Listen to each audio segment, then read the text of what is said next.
Je ne dirai pas, je dirai pas ce qu'on a dit. Je dirai pas ce qu'on a dit, Shrilfater.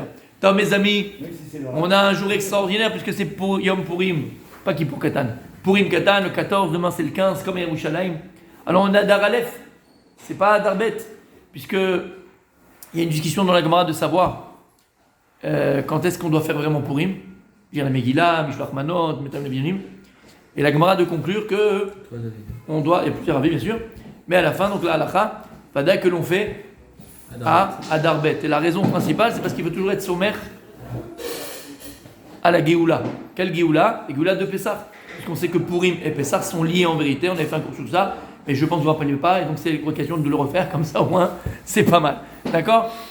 Donc il y a un kécher entre Purim et Pessah, et c'est pour ça qu'on fait en Adar Bet.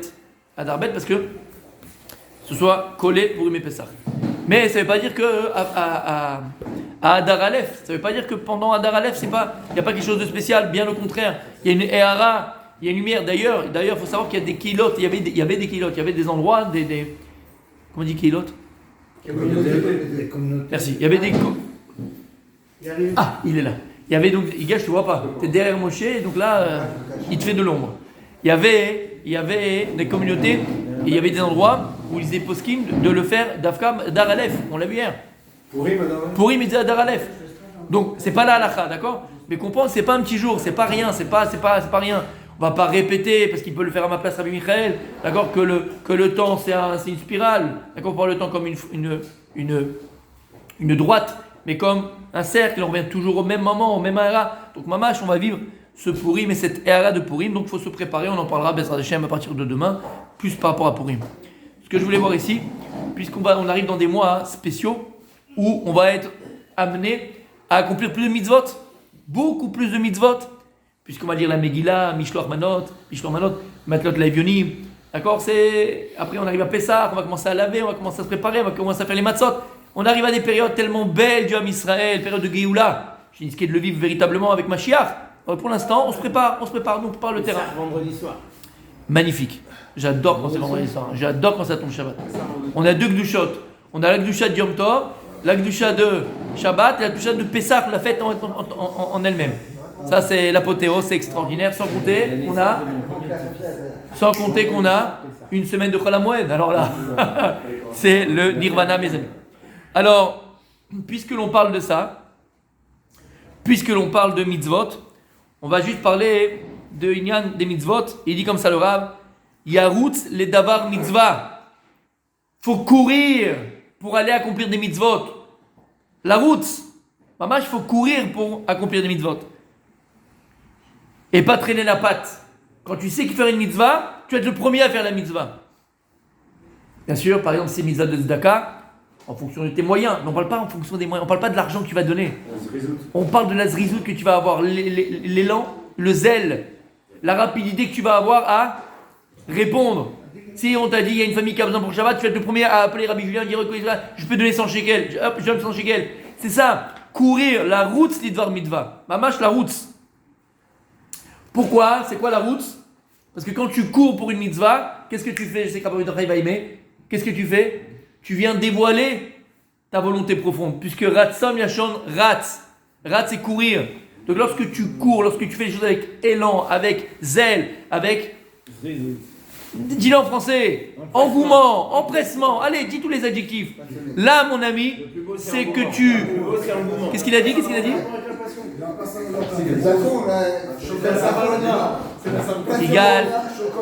Égal. Ce qui était à Dubaï, égal. Ce qui s'est passé à Dubaï doit rester à Dubaï. D'accord? Le plus beau, c'est engouement. Avec engouement. Lama, parce que c'est le plus grand dévoilement dans ma réalité de ma volonté. Ratson. Pourquoi? La Lechet les Shiur Torah. Je dis pas encore, on est mercredi, il y a le jour à 8h, mais bon, je vais y aller quand même, parce qu'en fait, la semaine c'est sympathique. Après, je vais kiffer. Moi, au début, c'est difficile. Quoi? Cours. Mais cours. Rabbi Michael. Non? Quoi si? D'aller où? Mais laquelle, je viens de la dire? La Lechet les Shiur Torah, Rabbi Michael. Explique-leur, Rabbi Noam. Tu traînes la patte. Non, vas-y. Qu'est-ce qu'on avait fait la semaine dernière? freiner la passe.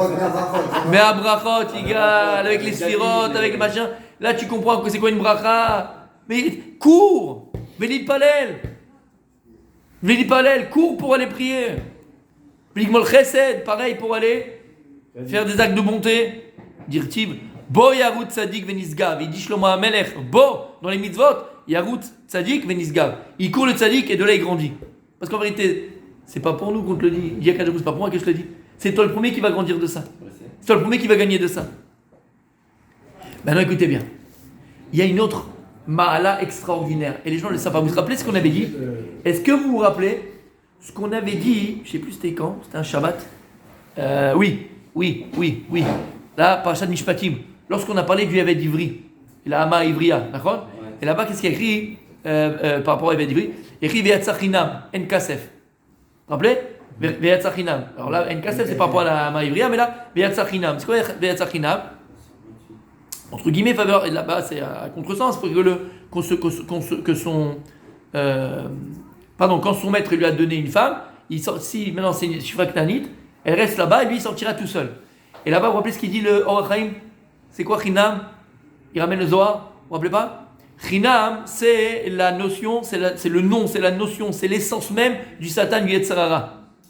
Le Satan Yetzer Hara, il appelait Chinam dans le Zohar, il appelait Chinam. Sans effort. Chinam, c'est sans effort. Chinam, c'est sans effort. Chinam. C'est pour ça que le Beth Amikdash a été détruit à cause de Sinat.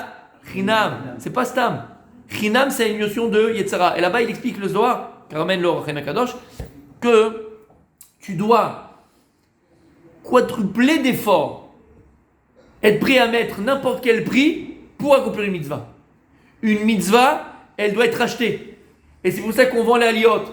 C'est pour ça que le loulav, tu dois mettre tes économies dedans, acheter le meilleur loulav, le meilleur etrog, le meilleur avataminim, la plus belle souka, la plus belle zekeli, vendeu.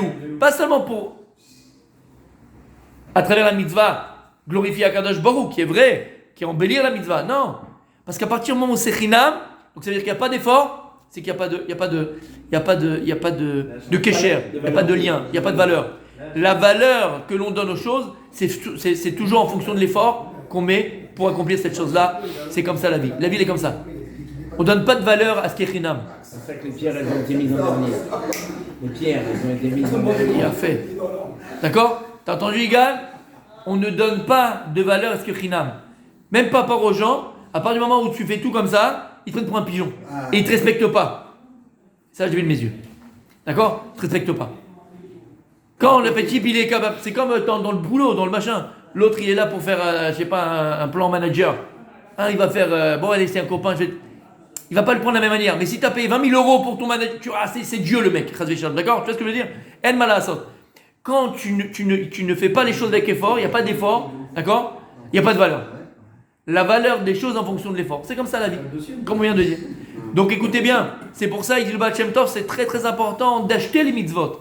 De mettre beaucoup d'argent en fonction de tes moyens, tes revenus. Parce que le moyen de Bill Gates, c'est pas le tien, on a compris. Mais en fonction de tes revenus, d'accord? Faut que tu achètes tes mitzvot, faut que tu achètes le plus beau tzitzit, mais fais un effort. N'accepte pas Chinam. T'as compris ça veut dire? Parce qu'à partir du moment, et d'ailleurs, il y a deux notions. On a dit cette notion-là parce que tu ne donnes de valeur uniquement à ce qui a eu un effort. Et deuxièmement, mais parce que j'ai oublié, d'accord? Je l'ai oublié, tu vois.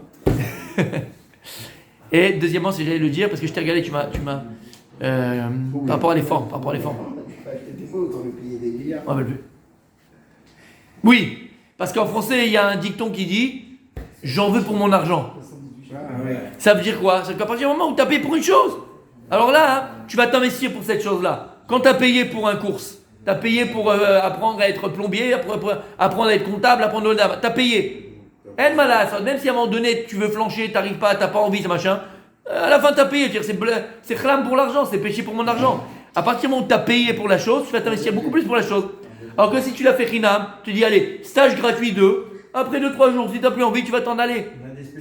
On a des spécialistes. Je ne dirai pas de nom, d'accord? Mais c'est comme ça. Tu comprends ce que je veux dire, Rabbi Aaron? Quand tu payes pour une chose, tu vas au bout en général. Oui, mais c'est comptabilisé quand même comme une mitzvah. C'est-à-dire quelqu'un qui achète un titi, il ne va pas acheter le top des titis, mais il achète quand même un titi, qui met ses titis, etc. C'est quand même considéré comme une mitzvah. Mais Vadaï, ça dit. Oui, le meilleur. Mais Vadaï, ça Comment dit. est-ce qu'on a misé là-haut? Il va dire parce qu'il a mis 200 shekels de plus. Alors ça va être- Si tu pouvais mettre 200 shekels de plus et t'acheter le meilleur des tzitzit, eh ben on considérera par rapport à ton effort, comme j'ai dit plus d'une fois. Après 120 ans, Akadosh Baruch Hu ne verra pas la quantité, il verra la qualité. C'est tout ce qu'il voit, Mais Akadosh Baruch Hu. on fait l'effort pour C'est des tout. choses. On fait les choses. C'est On fait tout. l'effort pour des choses matérielles. Oui. À contrario. Bien sûr, encore plus, faire la même à plus forte raison pour des choses spirituelles, des choses essentielles, des choses vraies, des choses. D'accord? Donc comprenez ça. Le chinam, c'est l'antithèse de la Torah. Hachem, il n'aime pas le chinam, c'est les satan, c'est les tzarara. Faut payer, mon pote. Combien de fois je vous dis après les cours du mercredi, normalement, on devrait payer, il faudrait être un guichet, Rabbi Julien. Bémet, on donne gratos. Mais je crois que vous imaginez pas ce que vous entendez. Bémet, c'est gratos. Je sais pas, c'est un problème. C'est un problème. Faut mettre une petite boîte. Non, je sais pas, je donne des idées comme ça, moi. D'accord? D'accord? Mais bon, vous avez compris l'idée. Ok. D'ailleurs, on dit même à tel point que même à Khazan, Il doit te payer? même si c'est Shabbat, il faut qu'il soit payé. Exactement. Il faut qu'il soit payé parce qu'il va s'investir davantage. Exactement. Et, Exactement. Et il dit le Rav, Itrach arbe kim vezot begoufo. Faut beaucoup se fatiguer avec ton corps, physiquement, pour accomplir une mitzvah. Faut te fatiguer avec ton corps pour accomplir une mitzvah. Il dit Kegon, non, c'est clair. Belishat Matzot, on arrive à Pessah, Bezrat Hashem, pour pétrir les matzot. C'est dur, ça fait mal, t'as les mains, t'as les trucs. Faut te fatiguer. Binyat Souka, la construction de la souka. Tu prends le voisin, tu prends le fils du truc, machin, vas-y, fais-la moi. Bon, fais-la toi, fais un effort, Tu peux pas tout faire parce que t'as mal au dos, parce que je peux comprendre. Fais un effort. Tu peux mettre le scar, mets le scar. Tu peux mettre les bouts de bois, mets les bouts de bois. Mais ce que tu peux faire, fais un effort. Puis nous sadim, des actes de bonté, c'est avec le corps. Pas simplement tu portes un carton, tu vas le mettre devant la porte d'une famille, tu vas l'amener chez une famille. C'est peut-être pas que avec de l'argent. Nous sadim, c'est quoi? C'est un type, je peux te parler, j'ai un souci. Tu t'assois, tu prends ton temps. Et le type, il te prend la tête, et ben c'est pas grave, tu fais un effort, tu l'écoutes. Simchat Ratan Mekala, il était là le monsieur. C'est une mitzvah d'aller avec son corps. D'aller amener un Khatan, il a pas pour aller faire le magasin. Ben tu l'amènes. C'est toi qui vas l'amener, tu te proposes, tu veux pas lui payer un costume, t'as pas ça, tu le proposes. Allez, tu vas faire le magasin avec toi. Lo yodea, Khatan Mekala, avec le corps. Bikur Cholim. Quelle mitzvah de Bikur Cholim? D'aller visiter les malades. C'est parce qu'il manque malheureusement à l'hôpital. Ve alvaya tamet, quand tu fais l'evaya, tu marches, tu vas voir la famille. C'est un effort. Là, il est tard, j'ai pas le temps, j'ai pas le machin. Il dit pourquoi? Parce que chaque goutte de transpiration que tu vas faire pour la mitzvah, chaque goutte, elle a sa valeur. Et c'est un tikkun, elle répare toutes les fautes que tu as fait. Par l'effort, c'est comme un tanit. Pourquoi on dit qu'il n'y a pas plus grand. J'ai vu hier dans la Gemara, j'ai fait une autre Gemara parce que j'avais besoin de voir un truc. Et là-bas, je me rappelais plus que la Gemara dit Gadol tanit miatzaka. Elle est plus grande le tanit que la zaka. La Gemara dit pourquoi? Parce que le tanit, qu'est-ce que tu fais avec un tanit? Tu brûles les graisses, tu brûles ta personne, tu brûles ta matière. Exactement. C'est exactement comme un korban. C'est exactement comme un sacrifice. On n'a plus les korbanotes. C'est comme si tu te donnais un korban. Et là, c'est pareil, c'est le même ordre d'idée. Qu'est-ce qu'on fait? On va être mazia pour la mitzvah, donc on va se donner, on va donner de notre personne. Mamash, on donne de notre personne. Mais on peut pas comparer deux mitzvot, une qui est tassée et l'autre tassée. Ouais. C'est-à-dire que le tanit, c'est dans l'intérêt, c'est justement annuler les plaisirs. D'accord. Et la Mais il y a quand même il y a fait. C'est dur de comparer des. D'accord. mitzvot. Mais les plus. C'est pas qu'on la compare. On dit quelle est la plus grande et le tanit est plus grand que le zakat encore. Oui, mais c'est justement. Elles sont pas sur le même niveau. Oh là là. Ah ouais. Oh là là. Ah ouais. Ça, c'est une entrée fracassante. Ah ouais. Aïe. Tout dans la discrétion. Les Et amis, après le dévoilement. alors je veux dire maintenant quel rapport? Il a parlé de pourri maman, il a parlé de pourri, machin, truc. Quel rapport? On y arrive, mes amis. On a vu l'importance de courir pour les mitzvot. On a vu l'importance de se fatiguer pour les mitzvot. Mais le plus important, mes amis, oui. Ok, attends Simone. C'est le plus important dans la mitzvah égale. C'est de la faire. La joie. Aïe. Mitzvah gedola liot besimcha. Simcha gedola liot be mitzvah. Ça veut dire, c'est dans les deux sens. Là, Simcha be mitzvah. Si tu as fait tout ça, mais il n'y a pas la simcha, qu'est-ce qu'il dit à Kadosh Baruch Hu? C'est Goubli Neshama. Il manque l'essentiel. Comment? La tefila de 8 heures est Ouais. plus kiffante que celle de 6 heures. On choisit celle de 8 heures. Pour qui? Ah, pour toi, parce que c'est. Mais Vadaï, là où tu te sens le mieux. Même s'il faut s'empresser, je préfère. Vadaï, tu fais le mieux. Midat asimcha, midat asimcha, be'asot adam mitzvah, okshimit palel, obesek Torah, gdolahi. L'accomplissement des mitzvot que tu fais, besimcha, elle n'a pas de prix, elle n'a pas de mesure. Tu ne peux pas t'imaginer l'importance de la simcha dans la mitzvah. Comme il dit à Kadosh Baruch Hu dans Parashat Rekev, là on parle des. Non, Kitavo, Rekev, je ne me rappelle plus, Rekev, je crois.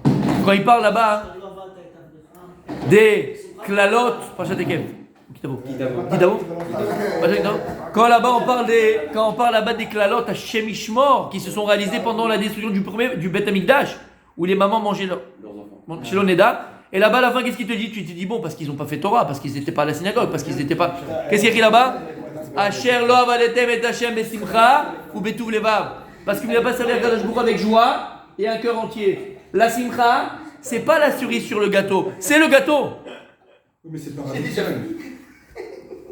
C'est paradoxal parce qu'on dit que c'est l'effort, c'est la difficulté, c'est l'effort que tu fais dans cette mitzvah qui a une valeur.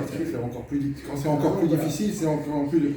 Donc c'est paradoxal avec la joie parce qu'il y a toujours, dans l'effort, il y a toujours un surpassement de soi et donc ça n'implique pas forcément la joie, quoi. Tout à fait. Donc, tu ne peux pas mettre en priorité et la joie et l'effort, quoi. C'est l'un des deux qui passe avant l'autre.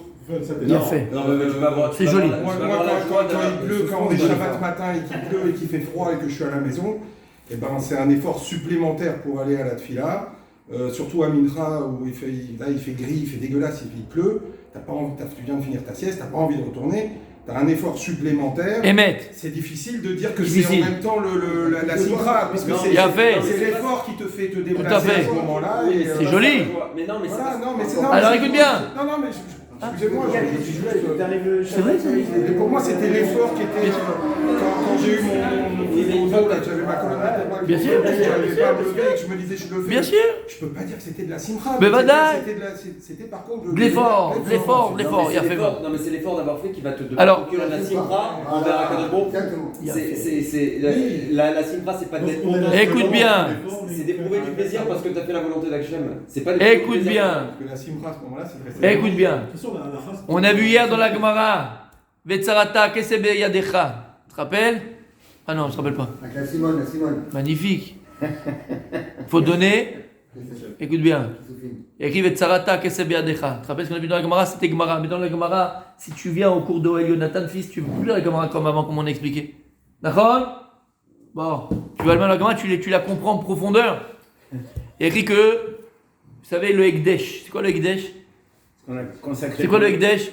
Si maintenant tu as une chaise à la maison, d'accord? Et cette chaise, tu dis, c'est quoi? Je vais l'offrir pour le Beth Amikdash. Elle est Ekdesh, elle est consacrée. D'accord? Tu ne peux plus l'utiliser, ni poser un livre dessus, ni t'asseoir toi dessus, rien, c'est fini. Maintenant, imagine que tu veux racheter la Kedusha parce que tu ne veux pas monter à Jérusalem. Cette chaise-là, finalement, tu veux la garder. D'accord? Tu as le droit de transférer la Kedusha dans des pièces. Et avec ces pièces-là, tu peux acheter autre chose ou bien les offrir au Beth Amikdash. D'accord? Et la Gemara, elle te dit, comment je peux faire le pidion, le rachat? La Gemara, elle te dit avec du kesef. Quel kesef? Il faut que le kesef, il ait une soie. Il faut que l'argent, la pièce que tu as de kesef, il faut qu'elle ait une forme. D'accord? Jeanne d'Arc, un seau. Il faut qu'elle ait une forme. Pas les asimon. Asimon, on m'avait dit hier. D'accord? Pas les asimon, comme ça, il n'y a pas de forme, il n'y a rien du tout. Il faut qu'il y ait un tsura. Il faut qu'elle ait une forme. Ça, c'est la halakha. On a voulu expliquer au niveau profond, sod, remez. D'accord? Ça veut dire quoi être sarata kesef? On avait dit on a dit par Shat Tetzavé, quand Akadosh lui demande à Am Israël d'amener pour la construction du Mishkan, il faut amener du Zahav, du Kesef et du Nechoshet. Et on a expliqué c'est quoi la notion de Zahav, Kesef, Nechoshet. Comprenez bien que le Zahav dans la Torah, c'est la notion de Ira. Allô? C'est la notion de crainte. Et le Zahav, c'est quoi? Le Zahav, c'est la crainte. La crainte, c'est l'effort. La crainte, c'est la ticha. La crainte, c'est la peur. D'accord? Zahav, c'est le symbole de la notion de crainte. D'ailleurs, tous les rois du monde, dans les carrosses, dans les palais, ils mettent de l'or, mais pas du kesef. Lama, pour montrer leur grandeur et pour faire peur, pour qu'il y ait la ira, pour qu'il y ait la crainte sur leur sujet. Ils mettent de l'or. C'est pour ça que on a kesef. On a dit c'est quoi la notion de kesef dans la Torah? C'est quoi la notion de kesef? Kesef, l'argent. C'est la haba, nirsof, nirsafti, on le dit tout le temps. Sur le shitzele, nirsof, nirsafti. Kesef, c'est la haba. La Gemara, elle te dit, tu ne peux pas racheter le Ekdesh uniquement avec du kesef chez Shlotsura, beyadecha. Ça veut dire quoi? Une tsura, ça veut dire qu'elle a une forme. Et de là, tu comprends que l'amour, faut lui donner une forme. Faut donner une forme à ton amour. Il y a des gens qui disent je t'aime, je t'aime, je t'aime, mais bon, elles s'en foutent de ton je t'aime. Tant que tu ne donnes pas une forme concrète à ton amour, c'est-à-dire que tu vas donner des efforts, tu vas lui acheter, tu vas la gâter, tu vas donner. Tu vois ce que je veux dire? Tu vas donner. Il y a des Marocains ici ou quoi? Oh! T'as dit coup de boule? Tu as entendu coup de boule? Non, il a une carte. Bon. T'es violent, Igal, t'es violent. C'est pareil, c'est les mêmes. Écoutez bien. Ça veut dire quoi? Ça veut dire qu'il faut que tu donnes une preuve d'amour. Et la preuve d'amour, quoi? C'est une soura. Faut que cet amour-là, il ait une forme. Et c'est dans toutes les relations humaines, pas qu'avec son épouse, avec un ami, c'est avec n'importe quoi. Faut que l'amour, avec Akadosh Baruch Hu, faut donner une forme à cet amour. Tu vas dire je t'aime simplement. Donner une forme à cet amour, c'est Chakuka.